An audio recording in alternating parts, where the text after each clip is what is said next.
Right, so that's all dried now. A little thing that I like to do is I like to come along with, say, a cotton wool bud, okay, and maybe just do a little bit of blending, okay, because these filters, okay, when they dry, you know, they're not like dried and that is it. They're not going anywhere. You can give them a little bit of a rub, you know, and you can just kind of give it a little bit of a blend. Okay, which I find that little bit of a rub, okay, you can rub out any kind of imperfections, okay, maybe it's pulled up in a place, maybe you've got a bit of a watermark somewhere or something, okay, and you just want to tidy areas up, okay, you know, you can get rid of that and sort those parts out, as well as you get this bit, you can get like a bit of a nice natural bit of blending going on, which kind of just blends in the filter a little bit, which just kind of makes it look a nice bit cooler, okay. So hopefully, as you can see, you know, that is looking quite nice now. It's gone from a flat green to, you know, turning into this nice kind of weathered but kind of looking natural sort of look, and that was just a simple case of coming along, you know, using some Necron compound by Citadel, doing some dry brushing, you know, and just some nice filters here by MIG production, okay.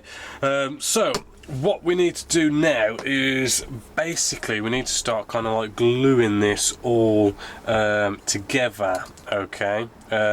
So just quickly checking my instructions, okay. Right, the actual kind of seats and everything slides in underneath, okay. So what we can do here is plain and simply just slap this together now,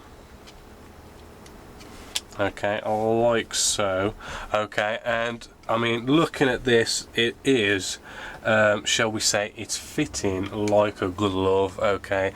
Actually really impressive on how this is actually fitting together, okay. So what I'm going to do just to kind of get started is I'm just going to get some glue going down this seam here, okay, and we will see if we need to get any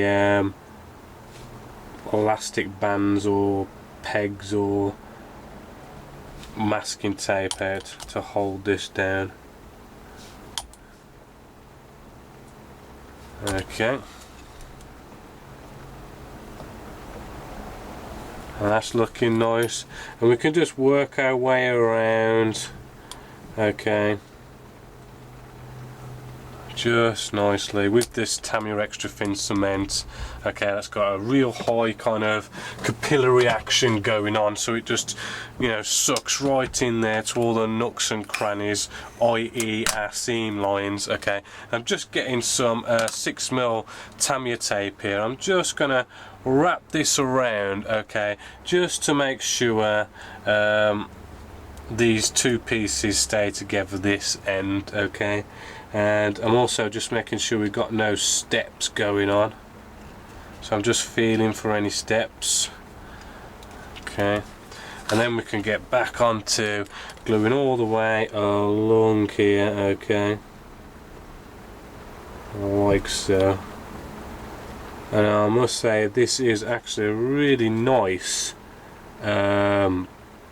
fit, really impressive, which is actually really good, because the better the fit, the less kind of filling, sanding, scribing we're going to be doing. I can just imagine actually with this one we're going to be able to just get away with nicely simply just kind of sanding this.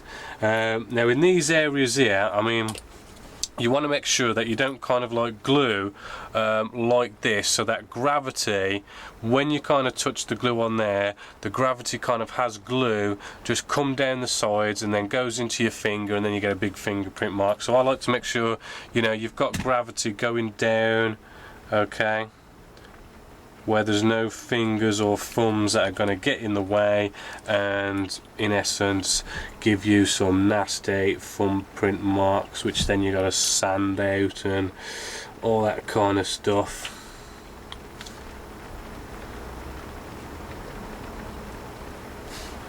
Okay, we'll just go down the spine of this now, and this should nicely sort out this, all nicely glued. And the cool thing is I haven't had to come along with any kind of pegs or elastic bands. You know, this really doesn't need, you know, anything like that. It is such a nice fit. And if the rest of the model goes together like this, this is going to be a really nice, quick, easy build, as well as a quick step-by-step.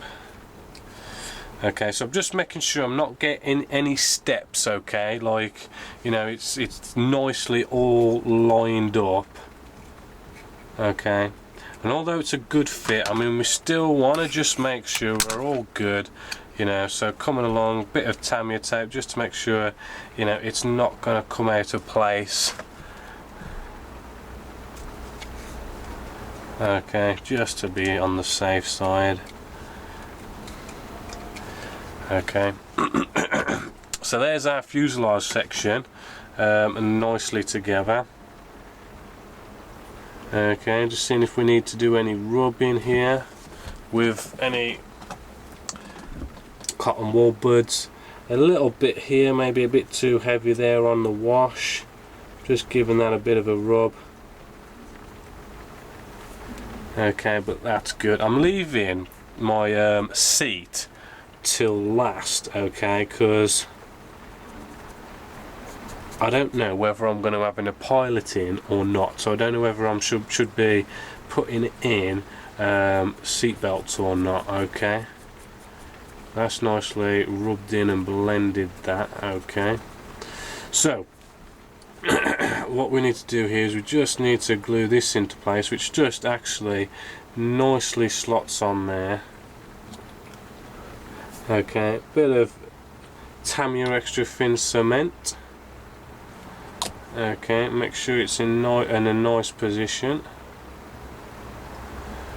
Oops, that was a close one. I've just put that actually the wrong way.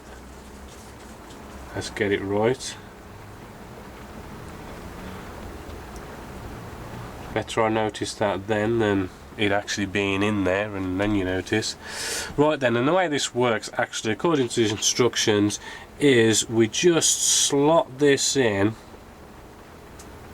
he says, hopefully, in the back of here.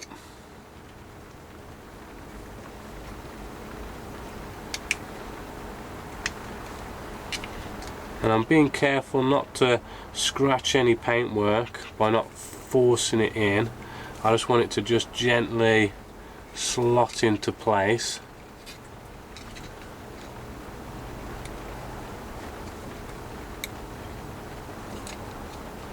Okay, which it's just maybe not quite doing that.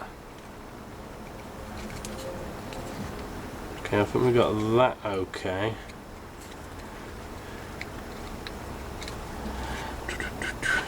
Okay, well that's looking actually nicely in place now. Okay, so what you want to do is you just want to glue that into place, as you can see underneath there. But I'm going to leave that a bit first because I need to sort out my seat. But basically, I mean, that is your you know, cockpit all nicely in there, and it does look quite nice and grimy in there, so that's looking good. I'll get back to you when I've kind of got some more stuff out. Right, I've cut off a few pieces and everything. Our fuselage section has all nicely dried now, so we can remove all of this, well, there's only a bit of masking tape, shall I say. Okay, and I've gone off and I did finally decide to not put a pilot in there and have canopy closed. Okay, and as you can see, we've got our nice bit of seat belt going on in there. Okay, and our seat, and it's all nicely all installed now. Okay, So next thing really, okay, is we're just going to have a quick look at these, because what we want to do is we just want to get these fitted into place. And I've gone round and I've done all the usual trimming, sanding, just tidying up all the bits where we've cut it off the actual sprue. And what we just need to do here is just nicely attach this here, our wing, top wing and bottom wing together. And what we want to do is, remember, making sure that we're not going to come along with our glue, okay, and apply it this side up so that gravity draws the glue down, okay, and potentially over the wing, down the wing, onto like your finger here, okay, and then you end up with a fingerprint, okay. So just remember, have it so that gravity takes the glue in a direction where it can only flow down the actual seam line, okay, and not kind of go over the wing, onto your thumb, onto your finger, make nasty fingerprints, okay, just to save, you know, you getting all messy and your model messy, and you end up having to do loads of sanding afterwards to get out all sorts of kind of prints and all this kind of stuff. And then we just kind of just nicely line this up to make sure we've got no lips, no steps, okay, and we just work our way around. And I've just got to say, okay, I mean, I've glued so far the fuselage section and now this wing section, and I've got to say this is a really well engineered model, okay. It is fitting really well. I mean, you will not have a problem putting this together. Everything lines up virtually perfect, okay, and there is just no problems going on with this model at all at the moment. You know, I mean, I normally come along and use pegs at this stage and like peg it down or clamp it down, but the fit is just so nice and so virtually perfect, okay, that I actually don't need to come along and button this down or anything like that, okay. That is absolutely very sweet and very impressive from Tamiya. Okay, well, that is all nice and good. Now do exactly the same the other side, okay, but we'll do that off camera. Next up, I've done the exhausts here for our engine. Now I'm going to bring you right in so you can see what I'm talking about, okay. Now I've done a bit of scratch building, shall we say. Let's see how far we can get you in. Okay, now as you can see, one, I've drilled out the holes, okay, for the exhausts, and the other one, the bottom one, that is the stock, you know, unmodified, unscratched built, okay. And I think, as you can agree, it's just a nice little touch that really kind of like just gives you that little bit of an extra touch that kind of sets it off. Now how I did this, okay, is you've got these little lumpy bits, okay, that are like sticking out where you want to do your hole, okay, and I just chop these off, okay, and I do this just to make it easier for us to drill our hole, okay. Let me just chop off the second one, make sure that's nice and neat, and then the third.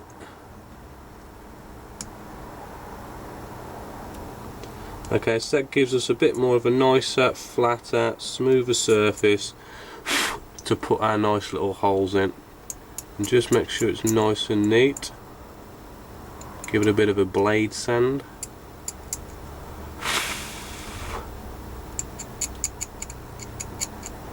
There we go. Okay, hopefully we're good on camera.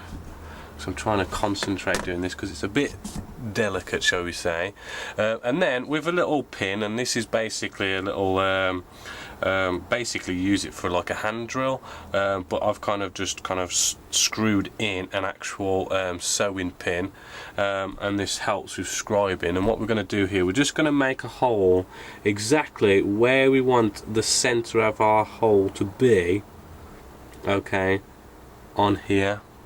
Okay, then if you could see that, I've just put in a little hole there, and we do that for all three. And what this is, it's basically you're punching in a guide for your drill, okay, because we don't want to be having our holes a bit to the left, bit to the right, bit up or down. We want it, you know, nice and center where we're going to be having our hole. So then we come along, and I've got a 1mm drill bit, which kind of makes it nice and close, shall I say. And then we just drill in this a little bit at first, okay, using that little pinhole we did as a guide. We check it and it looks good, okay, so then we come along and we drill some more, okay. Now with this, you don't want to just keep drill, okay, you want to drill and then stop, have a look, okay, drill, stop, have a look. Okay, you want to make sure you're getting it right, because we're going so close and we're going so small and so delicate, okay, you got to be careful. So just do a quick drill and have a little look, okay. Now I'll do the other two holes off camera, but as you can see now, let's bring you in again, okay. What we've got here is we've just put in that nice little hole, okay, and we carry on doing that with all the rest, and that should look really nice then, okay. And that's a nice little touch that you can do. It is optional, because I mean it's only like a little bit of a detail, but I do like to do that. The other thing is as well, I just want to talk about kind of like actual pieces that are on this actual kit, and all kits in general, okay. It's a little hard to tell, and I don't know if I'm going to be able to get you to see this on camera, okay. But you might notice, okay, there's this little kind of seam line sort of thing. It's a bit like it's a bit of flash, okay, and it's just a light bit of flash, okay. I don't know if you can see that, but if you look at any kit, okay, you will see that there's like a faint line of flash on all pieces, on all kits, okay. And what this is you've got two molds, okay, coming together, and then they inject resin in there, and then you get your kind of your piece, okay. Basically, because you've got two molds coming together, where the two molds kind of join is where you're going to have this seam line all the way around, okay. So in this case, it's come together, and then you've got that little seam line going all the way around, okay, where the two molds have come together.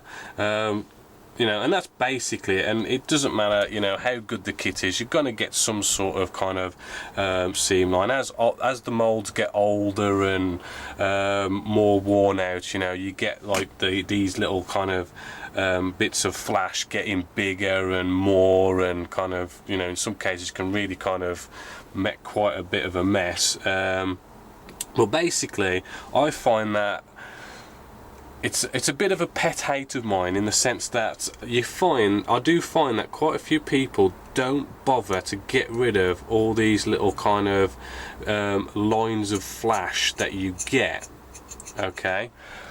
But all you need to do, okay, I mean, if you do this to all the pieces you cut off, it just adds that little bit of extra professionalism, okay. And really you can come along and use like your blade in a kind of a scraping method, where you just kind of scrape across, okay. And what that'll do is, because the blade's just nice and sharp, it will just take off this kind of little tiny thin layer, okay, which will basically get rid of that nice little raised bit of flash, okay, and pretty much not take anything else away. Which, you know, it's quite nice and neat, it's quite easy, you know, and it just looks as good as if you sanded it, Okay, I mean, you can, if you like, come along, you know, and get a bit of a sanding stick, and you can just sand that out as well, and it'll just neaten it all off all nicely. Okay, like so. Okay, so that's all nice and now been neatened off. Okay, and basically all those nasty bits of flash, you know, have gone, so it all now looks like it's one piece rather than it looks like two pieces have been molded together, which is what has actually happened. Okay, so that is just a little thing that I like to make sure I do on all my pieces, because it just tidies everything up.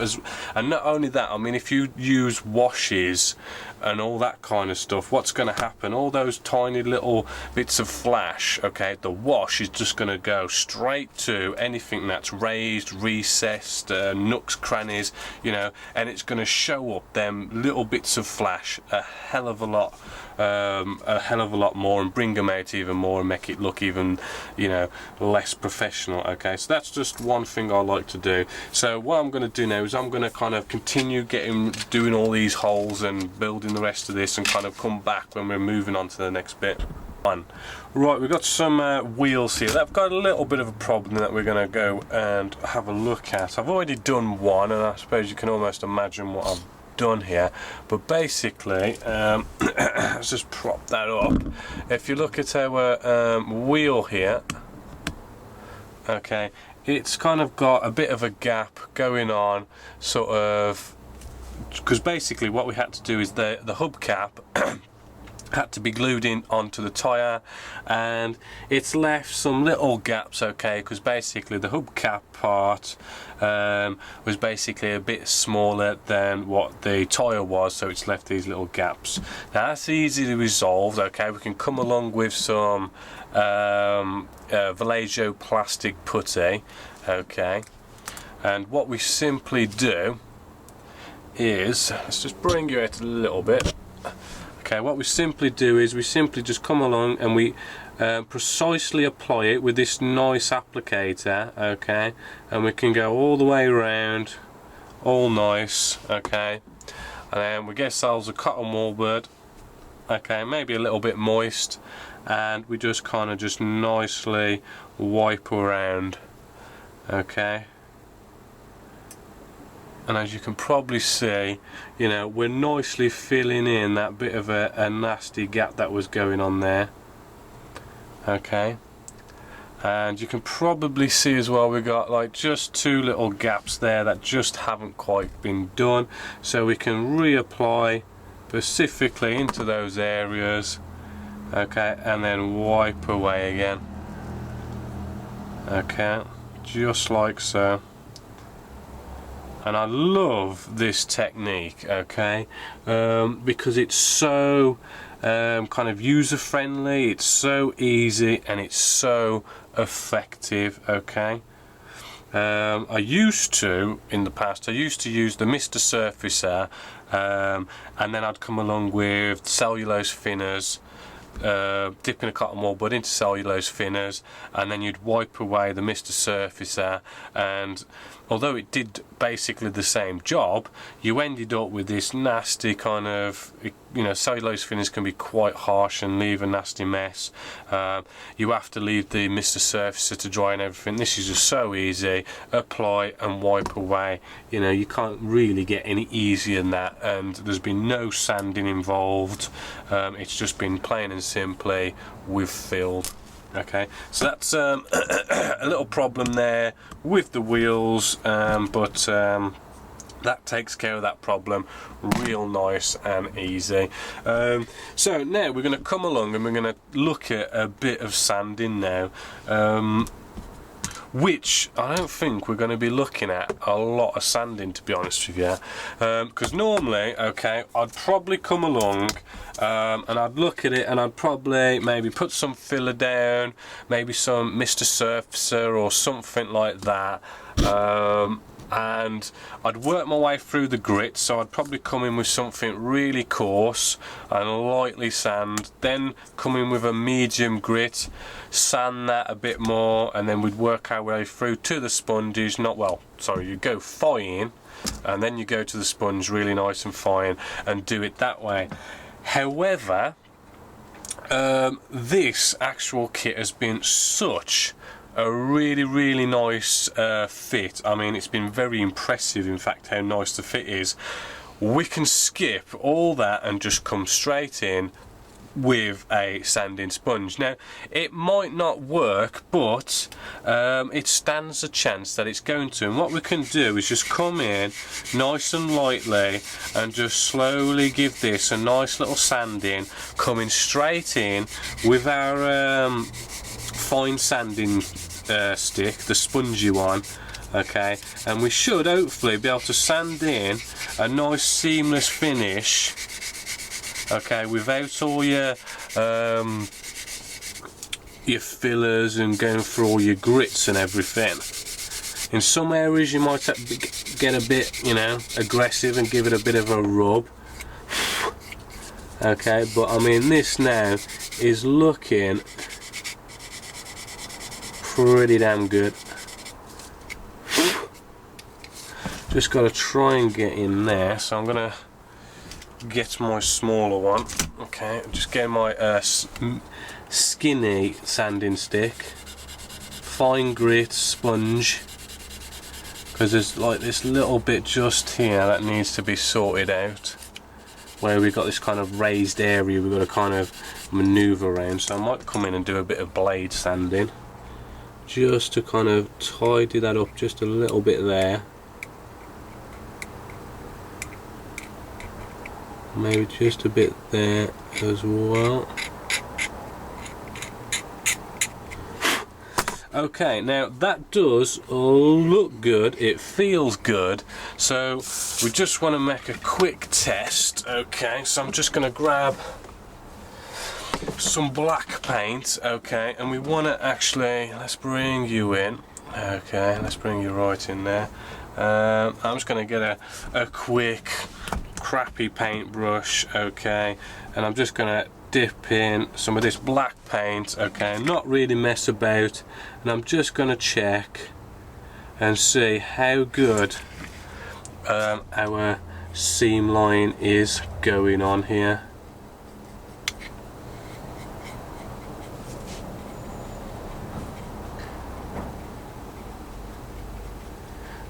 Okay, so this is what this black paint is doing. It's basically letting us know how good a job we've done and how much of a job we've got left.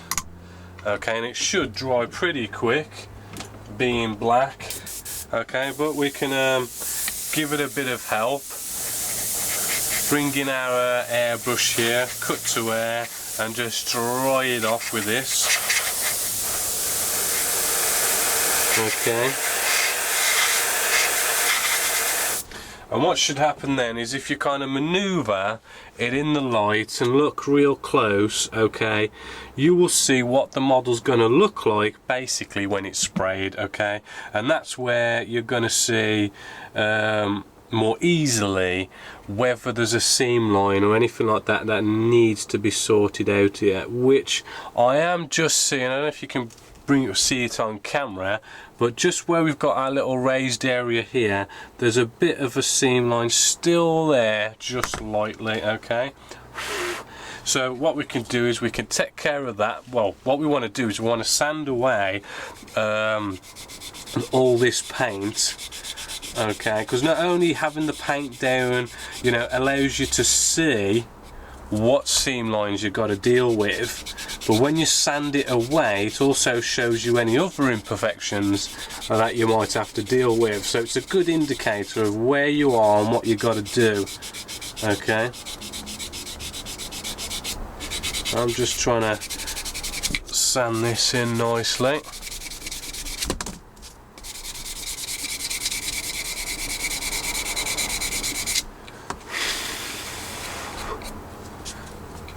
Okay, let's just try and get this bit here. Right, and we're coming with our little skinny stick again, just here, just to work that little area there. Okay, and just that little problem area just around this raised area, because we don't want to sand away this raised area, but we've got to sand in and around it, you know, to get that looking all good. Right, now what would happen is it looks like, I don't know if you can kind of tell, but there is just some slight areas, okay, on here. Oh, let's get the camera right, sorry. I don't think you can see, but what happens is when you sand at something, okay, you're basically scratching it like a hell of a lot of times, okay, basically that's what's going on.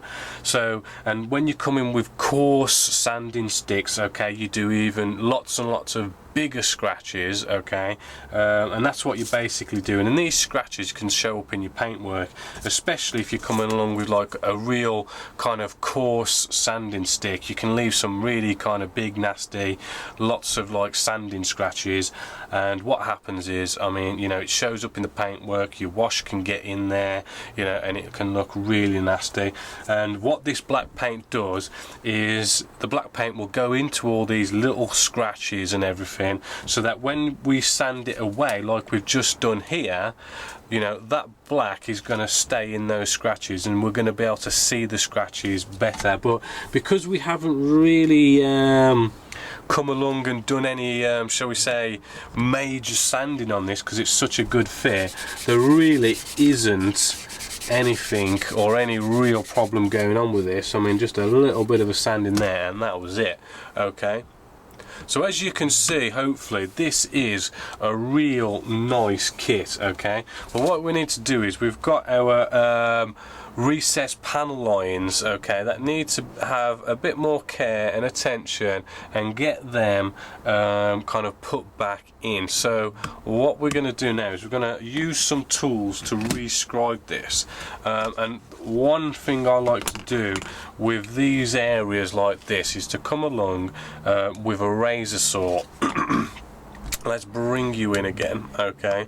Now the razor saw is really good, and I like using the razor saw because it's more accurate than a pea cutter, and you can be really steady and really straight when using it, okay. So as I'm holding it here now, okay, I've got my two fingers here, okay, which kind of holds and steadies the razor saw, okay. And what we do is we come up to our recess panel line, okay, and using the my right hand here, I can basically rotate the model, okay, and basically keeping our razor saw in one nice steady, you know, not moving position, and I'm moving the actual model round, okay. And we've just lightly rescribed that area, okay. And I mean, we can also use the razor saw and move that as well, and I'm just pushing it forward with this finger and my thumb, okay, keeping my two fingers here on the model, okay, and keeping it really nice and steady, and it's my finger and my thumb that's pushing, okay, as you can see, that's pushing the razor saw, so it keeps the razor saw really nice and steady and straight, okay, and it gives you those really nice straight kind of perfect recesses, okay. Because if you come along with, say, a pea cutter, okay, you can kind of fly off a bit here or make a mistake there, you know, and you kind of need to get those templates out, which you know, I've made in a bit of mess, okay, which I've got here. You know, you can get these templates and kind of go over and do it that way, but this is kind of a bit of a pointy, shall we say, area to try and kind of curl one of these all the way around. So I do find this does give you those nice straight recesses, but what I do like to do is after I've put in a recess using the saw, I do like to tidy it up with the pea cutter. Okay, now we don't need a template now because our razor saw, okay, has made our recess. Okay, it's made our little trench. It's given our pea cutter something to follow, so we don't have to use templates. We can go freehand because we've got something to follow. Okay, so just to show you that again, you know, I'm using my 2 fingers here just to steady the razor saw, and using my thumb and my finger, okay, I'm just moving the razor saw forwards, backwards, and I can rotate the model at the same time. Okay, using my 2 fingers here, okay, to nicely steady and keep the razor saw nice and straight and true. Okay, and then we can come along and tidy up, because I mean the razor saw does, you know, it's a saw, it's a bit, can be a bit rough, shall we say. The pea cutter just nicely comes along nice and freehand and just tidies up the roughness of the razor saw. Okay, so that there now has rescribed our little areas. Okay, and then you know, I do like to just use my nail and it just kind of tidies it up. Okay, I know it might sound strange, it's not exactly a tool, but I mean I do like to use my nail and it just kind of cleans that up. And I don't know if you can zoom you in a bit more and maybe get you to see a bit better, but there's your nice kind of seamless spine there, as well as that all nicely rescribed in. Okay, so now basically we just do that all the way around, okay, the rest of our model here, and to do the same with our wing section, you know, do the same thing. You shouldn't have to put much work into this because it really is such a nice fit. You just come in with the sponge fine sanding stick and you should be fine. Okay, so far I've not really used any filler. Now the one other thing is, okay, you've got to be careful and don't make this mistake, and that is, don't come along and just glue that the wing section straight onto your fuselage section. Okay, because you can see right down into your cockpit and you can actually see all of this plastic area here. Okay, so we need to come along and just very quickly, okay, no real kind of messing about. Okay, we come along, airbrush, come in neat. Okay, this doesn't have to be perfect. Okay, you can't really see mega, but you can see enough to see that this area, you know, needs a bit of paint. Okay, but we don't have to be mega neat. We don't have to do dry brushing. We don't have to do weathering. Okay, we just come in and we just get some paint slapped down. Okay, just that, no messing about. If you want to do weathering, you want to do all that dry brushing stuff, you know, you can, but it's a personal choice really. I mean, really, you just don't need to go that far. Right, so then, now you're all good and happy and ready to come along and actually then glue this into place. Okay, but before you want to do that, okay, you want to go round and you want to sand up all these areas. Okay, because we've got something that I like to do, and that is to make sure everything is accessible.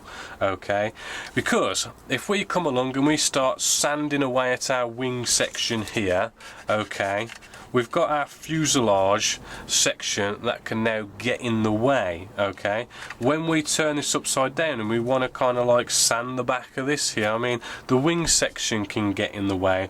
I mean, admittedly, this is you know, a nice easy Spitfire. Okay, so you're still going to have nice access. Okay, so you could just glue this in and then carry on sanding all the way around. Okay, but you know, whether it's big, it's small or not, okay, it's always gonna be easier if you sand this right now as it is with the wing section, you can nice and easily hold that and sand all the way across, okay, and it's just easy accessible. It makes your sanding easier, neater and better, okay, and the same with the fuselage section. You're nice and easy, you can just nicely sand it, easy accessible, okay.